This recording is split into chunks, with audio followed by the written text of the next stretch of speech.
अस्सलाम वालेकुम दोस्तों, जियां त मां आहियां ज़ाहिद अली फ़हीम ऐं तव्हां ॾिसी रहिया आहियो ZAT ऑफिशियल। दोस्तों, अॼु जी हिन वीडियो में मां तव्हांखे ॿुधाइण वारो आहियां त असांजी सिंध जा फ़नकार कोई बि गानो ॻाईंदा आहिनि त उहो मशहूरु ऐं वायरल घणो थींदो आहे। अॼु जी हिन वीडियो में मां तव्हांखे शमन अली मिराली ऐं मुमताज़ मौलाई जे बारे में कुझु ॿुधाइण वारो आहियां। उन खां पहिरियां जे अगरि तव्हां मुंहिंजे यूट्यूब चैनल ते पहिरियों दफ़ो आया आहियो त मुंहिंजे वीडियो के लाइक कयो ऐं मुंहिंजे चैनल के सब्सक्राइब कयो, महिरबानी दोस्तों।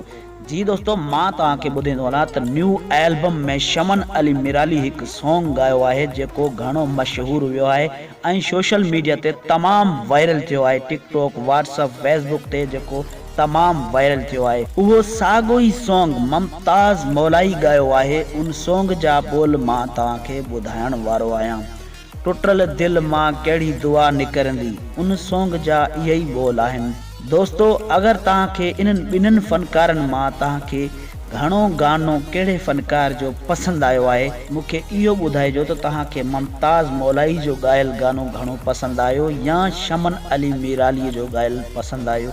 इहो मूंखे कॉमेंट्स में ज़रूरु ॿुधाईंदा। महिरबानी दोस्तों, अल्लाह पाक तव्हांखे ख़ुशि रखे, सलामत रखे।